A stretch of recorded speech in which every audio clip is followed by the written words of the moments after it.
Romans chapter 9, giving all praise to Yahweh Bashem Yahushua Bashem Kakodash. We here in the final day of the Feast of Unleavened Bread.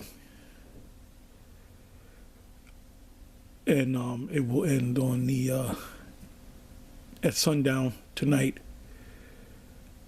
Today's date is April 2nd, 2021, year of hastening of the coming of Yahweh Bashem Yahushua. And at sundown tonight, wherever you may be, you can start eating leaven. Anyway, I thought about going there. We're going into a lot of breakdowns. Myself, Apostle Rimelive have jumped on that bandwagon, and even Yashawamba or elder from Dallas, the leader of GMS Dallas, has been going into a lot of breakdowns. A couple other brothers, excuse me. And we covered the more, I would say, harder breakdowns in Revelation. You know, we didn't go into 1, 2, 3, the first 3 chapters, because it's basically the that was going out to the 7 churches, 7 candlesticks of Asia Minor, which was pretty easy to break down, but I mean, we may go into that as well. But we covered like the 8th chapter. Well, I did that in a video a while back. I don't know. I don't remember if I did. I believe I did one recently. 9th chapter, 6th chapter, 20th chapter. The Apostle Ram Lab had recently did Revelation, the 20th chapter, which I kind of put it out there for anybody to do, and I was going to do it. And when I went to go ahead and do it, and he had already put it up, so I said, okay, well, that's out of the way. And I listened to most of it, and he went into a lot of extra precepts and a lot of the history. Went into a lot of key words. Anyway, let's just go right into it. Romans, the 9th chapter. This is a book. I mean, this is a letter. I'm sorry. Everything that Paul and the apostles did were letters, which are called epistles. So they actually wrote letters and sent it to the various churches or groups of Israelites. And some letters he sent to particular churches for various reasons, like if they were going off, like the Church of Corinthians. The Church of Corinthians, those Israelites are hard-headed, man. They're hard-headed. So Paul, for the most part, cursed them out. But 1 Corinthians and 2 Corinthians apply to every Israelite that comes into this truth. Like Ezekiel. I always go to this Ezekiel 3rd chapter, eat the roll and go and teach the sons of Israel or the children of Israel. Well, that applies to everyone that claims to be a prophet. You can't say, well, that was just talking to the Most High, was just talking to Ezekiel. No, whatever Ezekiel received is for us today. So anyway, let me stop babbling and go right into it. Let me just say this. I was watching the video live stream of a debate of Captain Tazariak and a Christian apologist, and they were basically debating on the Gentile thing, Cornelius and all that. We found out through the scriptures that anytime you come across the word Gentile, a Gentile could be another nation based upon where it's located in the scriptures. In the New Testament, when it speaks about Gentiles receiving salvation, that's clearly talking about Israelites that didn't know that they were Israelites. Like all of us were Gentiles. We were all at one time Gentiles that came into the fold of Israel. Anyway, the Apostle Paul mentions that almost in the end, well, the 24th verse, and I believe the 30-something verse, 30th verse. So you reading this scripture or this book right here, the chapter. You know, you'll say, see, the Lord is only dealing with Israel. Then a Christian apologist would take you down to the 24th verse and the 30th verse and say, well, those are talking about Gentiles. Well, those Gentiles are Israelites.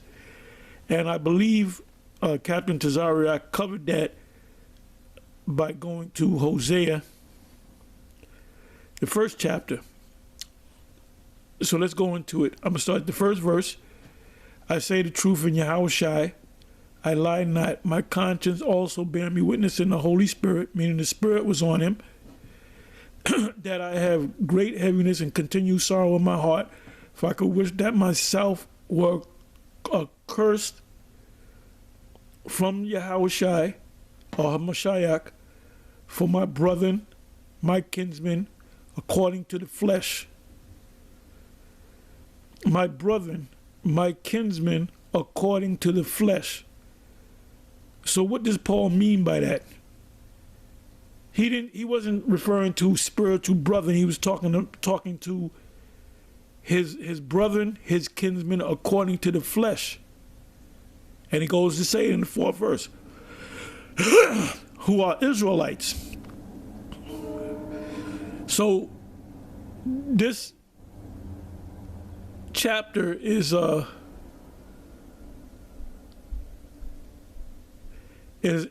given to the Israelites.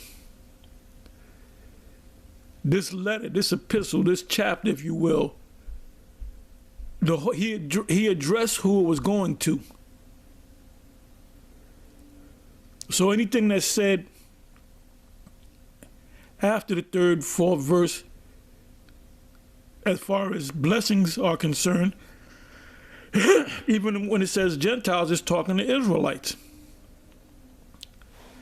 4th verse again, Romans 9 verse 4, who are Israelites, to whom pertaineth the adoption.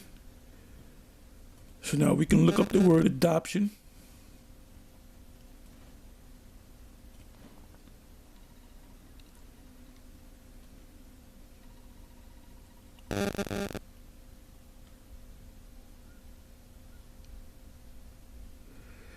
It says adoption as sons. That relationship which the Most High was pleased to establish between himself and the Israelites in preference to all other nations. Now, this is the blue letter. This is the blue letter. So the blue letter, they're telling you that adoption is the Most High allowing Israel to be sons and daughters for that case.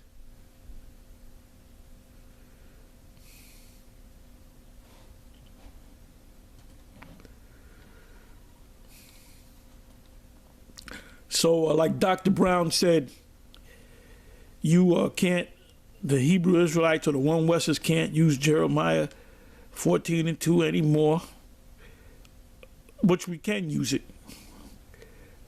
But you Christians cannot use Romans. Stay away from Romans 9. As a matter of fact, stay away from the whole book of Romans, because it's only referring to the Israelites.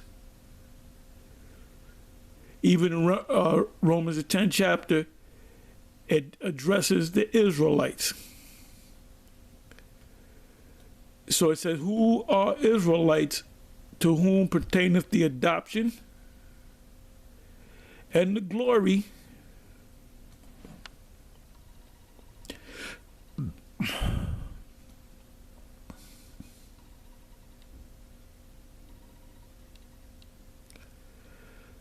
It says a whole lot here.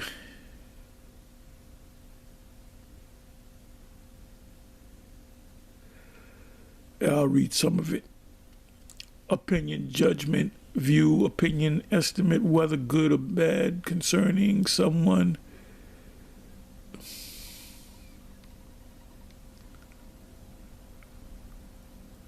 Of that condition which the Most High, the Father in heaven, to which the Messiah was raised after he had achieved his work on earth, meaning heaven itself.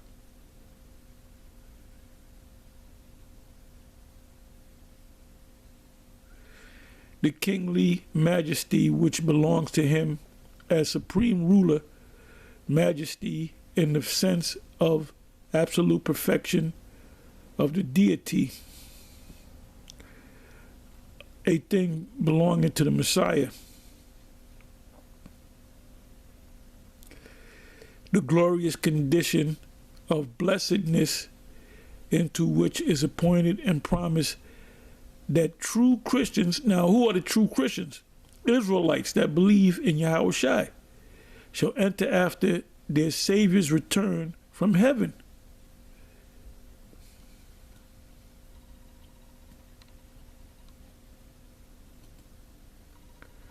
So the glory is talking about the kingdom.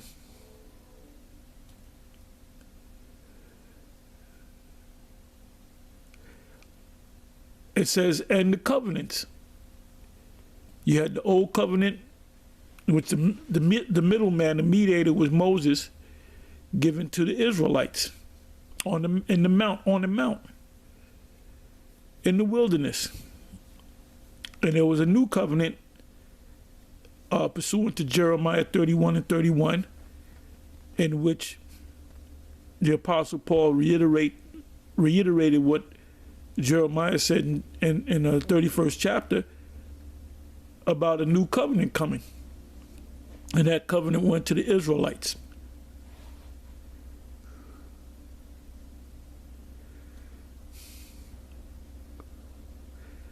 And the giving of the law,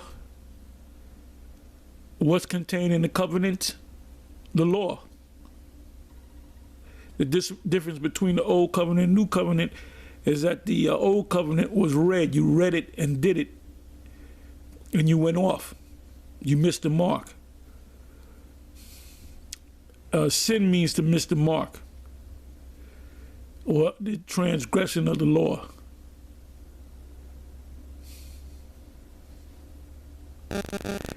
And the services of the Most High, the services of the Most High is what? We're going to be priests. The men of Israel, it's not just going to be the Levitical priests. All Israelite tribes will be priests. And who are they going to be priests to? They're going to be priests to the rest of the nations. And we're not going to beat the shit out of the nations and work them every day. We're going to teach them the laws. So it's going to be, as Barbara Bush said, during the Katrina incident in the arena, they were dropping dead. They had no food. And she said, this worked out good for them. This worked out good. No, it didn't work out good. It worked out bad. That's why when your ass, when your George Washington ass come back in the kingdom, you're going right into slavery, hardcore slavery. You and your husband. See, they're in the spiritual realm. They already know what's going to happen. They already know the next stop is slavery. That's a topic right there. The next stop is slavery. So the services is talking about the priests. So now, in a wider sense, when it speaks about Abraham, through thy seed shall all the children of all the families of the earth shall be blessed. In a wider sense, they are going to be blessed because they're going to be blessed with the laws. And then we're going to put all these nations back in their lands, except for Esau. Except for Esau. You can read about that in Isaiah, the 14th chapter. But all these other nations, they're going to get their lands back, and we're going to be over them. and they're going to be paying us tribute, and they're going to learn the law. So it's going to work out good for them. The manifestations of the sons of the Most High, Romans 8. The services. So the services is a Levitical priesthood, which every Israelite man will be a priest. So he will teach the law, statutes, commandments, and the Most High, and the promises.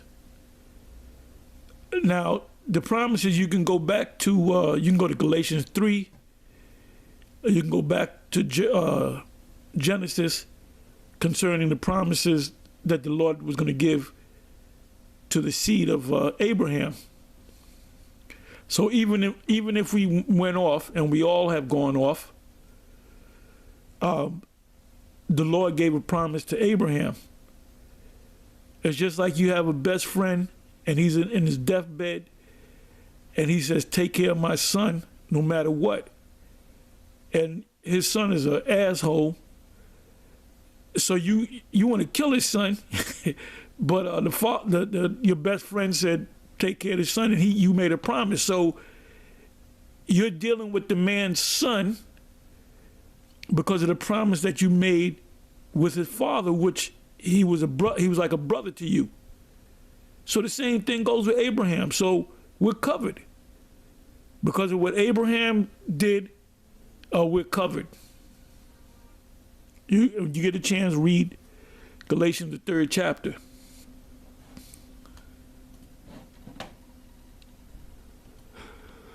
So you Christians should never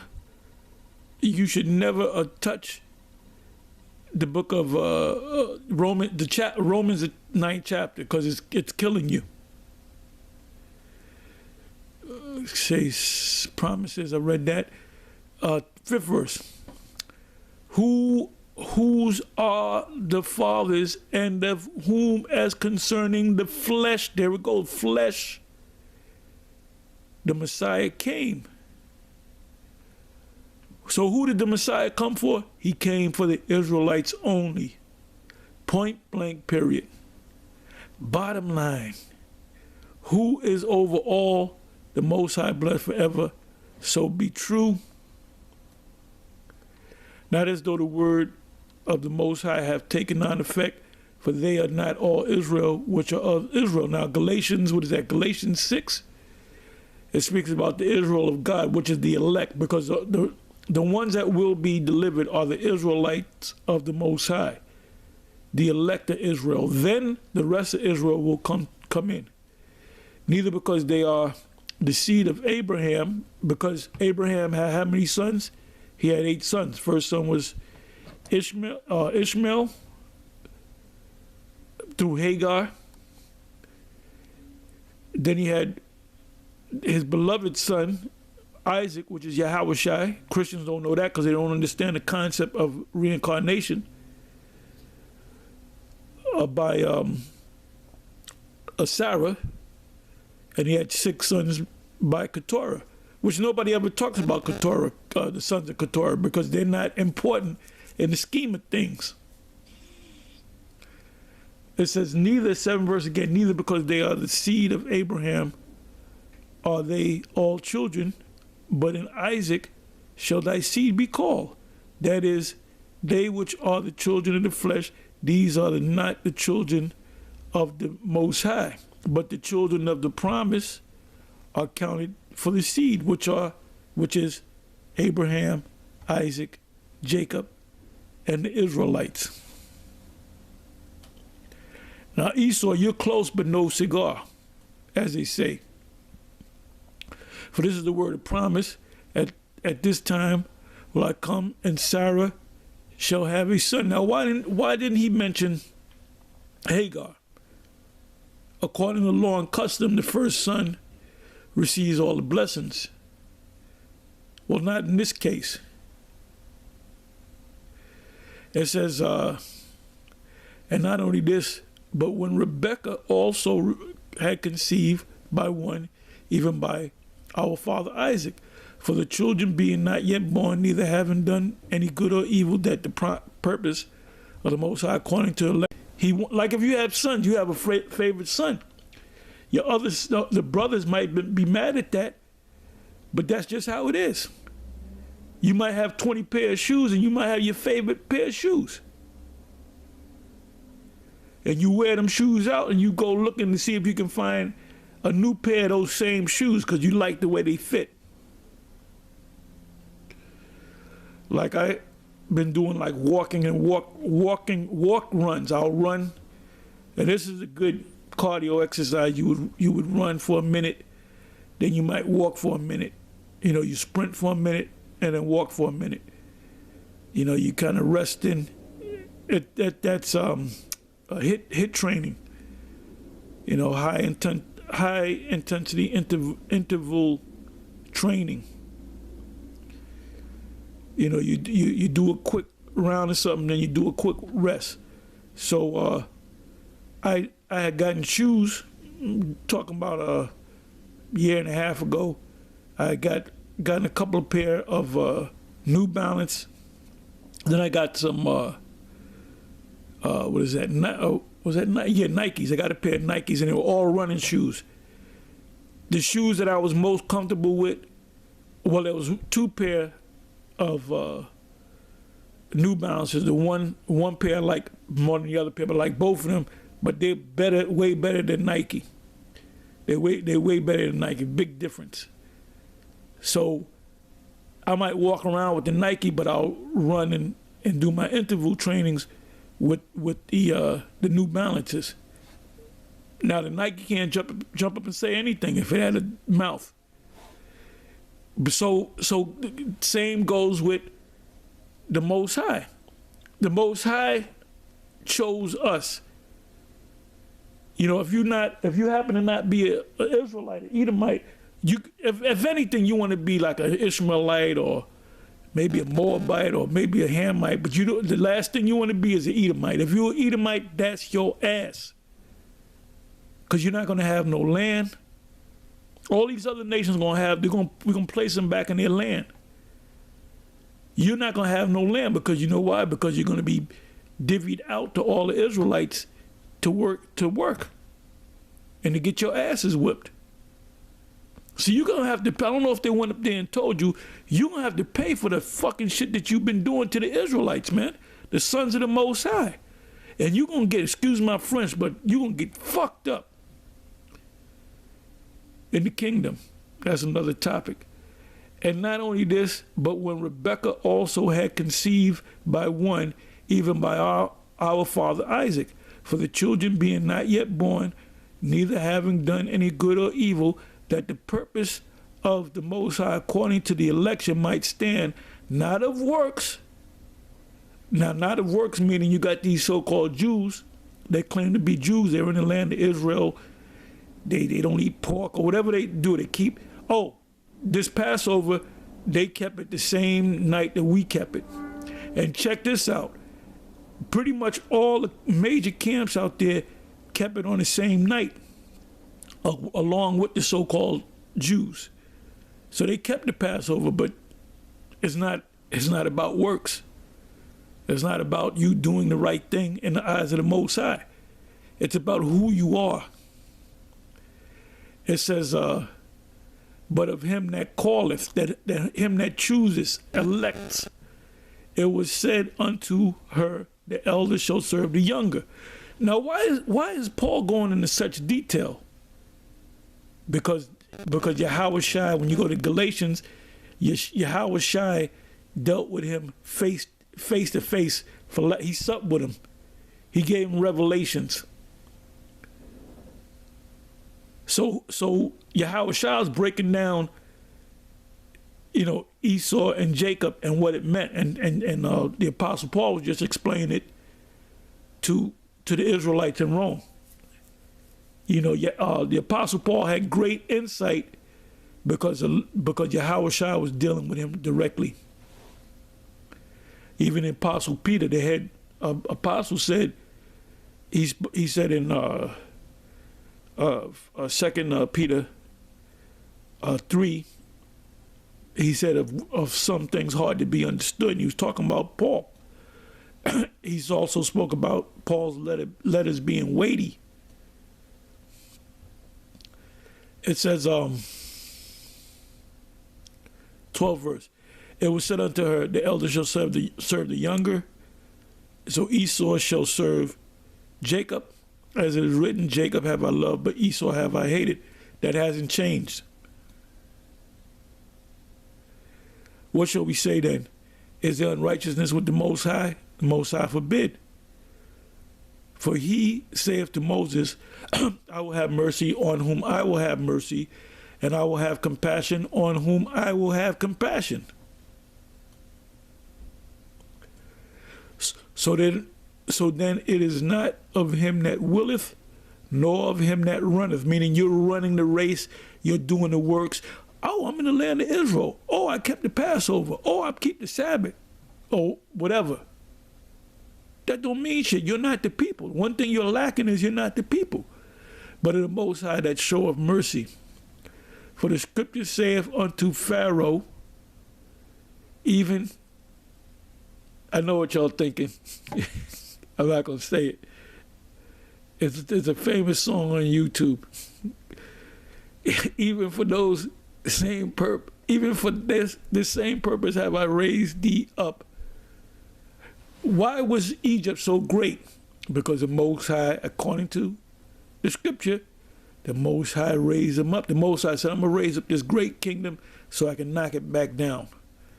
Well, as a child, as a boy, you had those building blocks, right? The best part about building them blocks is when you build everything down and knock them down. That's the little Most High in you. It says, for the scripture saith unto Pharaoh, even for this same purpose have I raised thee up, that I might show my power in thee. Meaning I'm going to show you what I'm going to do to you. I let you build your kingdom up for over 400 years. And I used my servant Joseph to build a kingdom. And now it's time to break your kingdom down. And the Lord showed miracles, spiritual power, signs, wonders, and that my name, oh, there it goes, and that my name might be declared throughout all the earth. His name is going to be declared throughout all the earth. Therefore hath he mercy on whom he hath mercy, and whom he will he hardeneth. Did not he harden Pharaoh's heart? Pharaoh's heart was hardened, but there was a point where Pharaoh started getting weak, and the Most High put the spirit on Pharaoh to harden his heart even more, because he was ready to let Israel go. But the Most High said, nope, not yet. Let me put in his heart to be hardened, so I can beat him up some more. Thou wilt say then unto me, why doeth ye yet find fault? For who hath resisted his will? Yeah, because man's goings are of the Most High. How can a man then understand his own way? Nay, but, O man, who art thou that replieth against the Most High? Shall the thing formed say to him that formed it, why hast thou made me thus?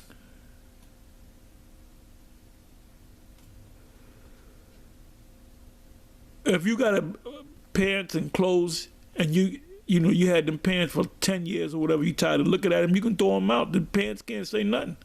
Those are your pants or shoes or whatever. 21st verse. Have not the potter power of the clay of the same lump to make one vessel unto honor and another unto dishonor? Esau is the vessel unto dishonor. What if the Most High, willing to show his wrath and to make his power known, endured with much long suffering the vessels of wrath fitted for destruction? The Most High want to put a foot sideways up Esau's ass, but he can't, because the prophecies have to be fulfilled. Once all the prophecies are fulfilled, then he can get that fiery foot up his ass. And that he might make known the riches of his glory, ultimately the kingdom, on the vessels of mercy. Who are the vessels of mercy? The Israelites, starting with the elect, which he had afore prepared unto glory. So the Most High said, you know what? Before I even make these two nations, one of them I'm going to have mercy on. I'm going to give them the kingdom. The other one I'm going to have them go into slavery under the nation I'm going to have mercy on. And then he made them, it already happened in the spiritual realm. Wow. Even us, wait a minute, even us, from the first verse to the 23rd verse, who was it talking about? It was talking about the kingdom, the glory, the giving of the law, the adoption to Israel. To Israel. So Paul comes back and says, even us. He includes himself with the Israelites, right? Even us, whom he hath called, not of the Jews only, but also of the Gentiles. Now, what does it mean by Gentiles? We read that, now we should understand. The Gentiles are obviously Israelites that are far off. That's in Ephesians, the 2nd chapter. Matter of fact, let me go to that. Let me go to that. Ephesians 2.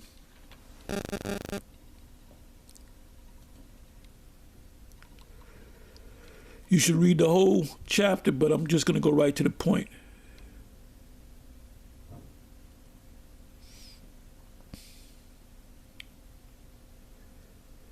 Okay, Ephesians 2 verse 11.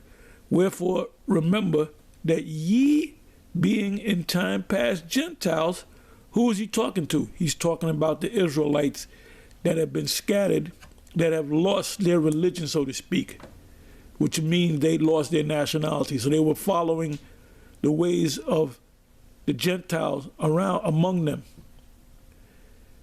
It says, that ye being in time past Gentiles in the flesh, who are called uncircumcised by that which is called the circumcision. The circumcision are the Israelites that were born into being an Israelite.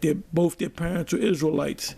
They were circumcised. The sons were circumcised on the 8th day. And there was a reason behind the 8th day, not the 6th day. There's a reason. There's a scientific reason behind that, and I may go into that in another lesson. It says, so the uncircumcised are obviously Israelites that are not physically circumcised, that have tattoos on them, that might not have, the man might not have a beard on his face, he might shave his head bald, he dresses in the Greekish fashions, you get the picture, right? It says, by that which is called the uncircumcision. When the Jews, they look down on you. You ain't under the blessing of the Most High no more, because of what your parents did. You ain't circumcised. You eat pork. You eat shrimp. It says in the flesh made by hands, that at that time ye were without the Messiah. Why? Because when Messiah came, Bethlehem, Nazareth, Jerusalem, none of you Israelites that were scattered among the nations, you didn't eyewitness the Lord. But that doesn't matter, because you're an Israelite. You're connected by the lineage that go back to Abraham, Isaac, and Jacob. It said that at that time ye were without the Messiah, being aliens from the commonwealth of Israel. The commonwealth of Israel is what? Those that were born in the land, that were born as Israelites, and they witnessed Yahweh Shai. And strangers, now strangers is spoken about all throughout the Old Testament and some of the New Testament. Israelites can be strangers because they were Israelites that were outside of the land, or they could be of other nations. So you got to know when it applies. Strangers from the covenants of promise. How are they strangers from the covenants of promise? Because they were outside the land. Their sons were not circumcised. They were eating unlawful foods. They were not wearing the fringes, having no hope and without the Most High in the world. But now in Yahweh Shai, and Hamashiach Yahweh Shai, ye who sometimes were far off, literally far off, are made nigh by the blood of Yahweh Shai. And it's happening right now. I was looking at a video, I came across a video with Sugar Shane Mosley. You know, he's retired, obviously, and the man had a full beard. Now that's Romans, the 2nd chapter in action. I'm not going to say what that means. Somebody can put it up and explain it in the description box or the comment section. So it goes on to say, 14 verse, Ephesians 2 verse 14, excuse me, for he is our peace, who have made both one. And it's not about the kingdom of Judah and the kingdom of Israel coming together, because you had some of the tribe of Judah, Benjamin, Levi, that was scattered along with the rest of the tribes. The so-called 10 tribes were already over here in America. It says in 2nd Ezra 13, and then they shall come. So the great meeting is right here in the great altar, which is Babylon the Great, which is about to be a burnt offering, and have broken down the middle wall of partition between us, having abolished in his flesh the enmity, even the law of commandments contained in ordinances, for to make in himself of twine one new man, so making peace, and that he might reconcile both unto the Most High in one body by the cross, having slain the enmity thereby, and came and preached peace to you which were afar off, and to them that are nigh, that are near. And how did he do that? Through the disciples that became the apostles, which we are the disciples coming back, meaning, I'm not saying I'm Peter or I'm this guy or I'm that guy, but we're one of those people. You know, whoever taught that word strongly back then, they're teaching it strongly right now, and they're teaching. So now let's go back. But like I said, you got to read the whole chapter. This is a powerful chapter right here, Ephesians 2.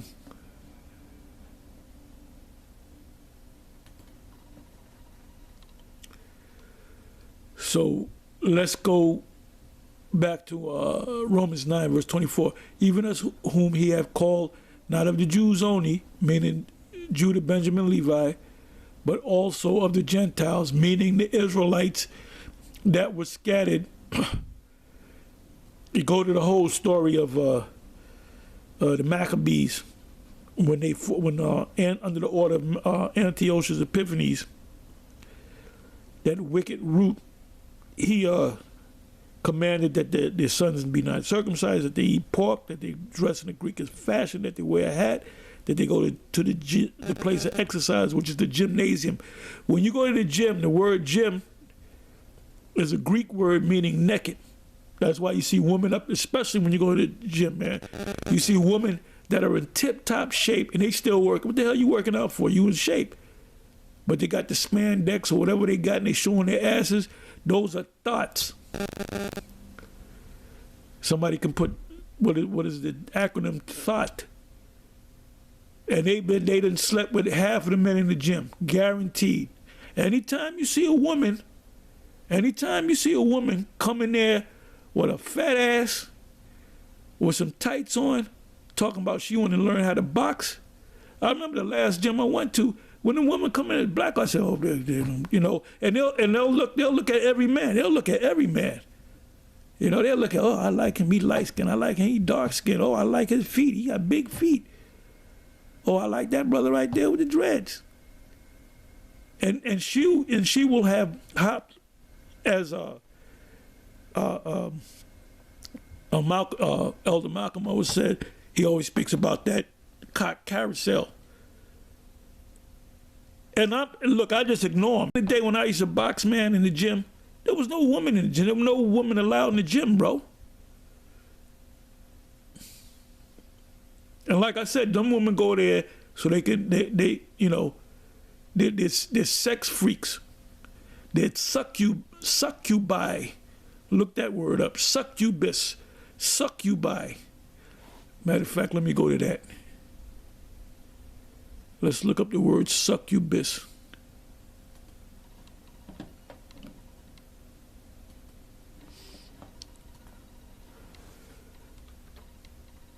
Succubus. Succubus definition.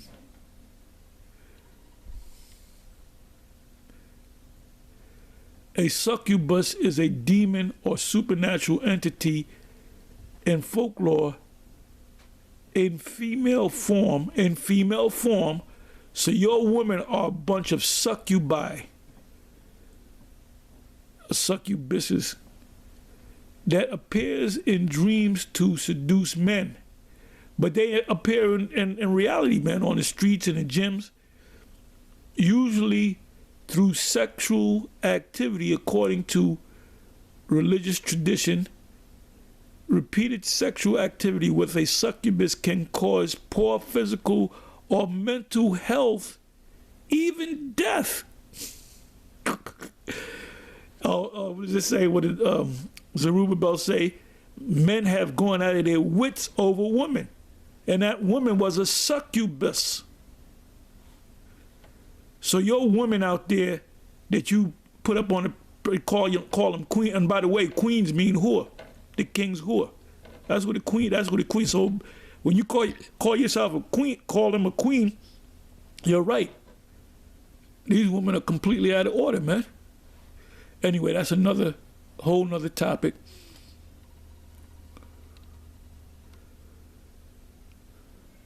So now let's go back. Let's go to the 25th verse.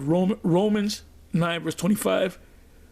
As he saith unto Hosea, which is Hosea, I will call them my people, which were not my people, and her beloved, which was not my beloved. Because the Most High turned his back and said, I'm cutting myself off from you. So now the Most High is coming back through Yahweh Shai, the great mediator. It says 26th verse. And it shall come to pass that in the place where it was said, and this is the Apostle Paul quoting Hosea, the first chapter, starting from the 10th verse. Unto them, ye are not my people, there shall they be called the children of the living power. So what's that place? That place is right here in America, the main place. This truth of being an Israelite that went throughout the whole world through YouTube started where? Right here in Babylon the Great. Didn't start in Jamaica, didn't start in England. It started right here, man. Which vocab calls us the One Westers. Isaiah also crieth concerning Israel, though the number of the children of Israel be as the sand of the sea, a remnant shall be saved, which are the elect. 28th verse. For he will finish the work and cut it short in righteousness, because a short work will the Lord make upon the earth. And everything's going to happen. This destruction is going to come in an hour. And as Isaiah, said before, except the Lord of Sabaoth, and the word Sabaoth means armies, troops, had left us a seed, we had been as Sodom and been made like unto Gomorrah. I mean, what happened to Sodom and Gomorrah? They was destroyed. So if the Most High didn't leave any Israelites, we would be totally doomed. It says that 30th verse, what shall we say then? That the Gentiles which follow not after righteousness. The Gentiles, Israelites that didn't know that they were Israelites, would follow after righteousness, have attained to righteousness, even a righteousness which is of faith. But Israel, which followed after the law of righteousness, have not obtained to the law of righteousness. I'm not going to explain that. Wherefore, because they sought it not by faith, because they were justified in keeping the law. Are we to keep the law? Yes. Are we justified by the Lord? No. Are we saved by the Lord? No. James 2 says if we, I'm paraphrasing, I'm not going to go to it. If we go off on one point of the law, we're guilty of all. So the justification of us being delivered is through faith in Hamashiach Yahushua. But as it were, by the works of the law, for they stumble at that stumbling block. As it is written, behold, I lay in Zion a stumbling block and rock of offense, which is Yahushua, and the truth. And whosoever believeth on him shall not be ashamed. So when we go out there and teach you, we teaching you of Yahushua. Anyway, with that, I'm going to say shalom.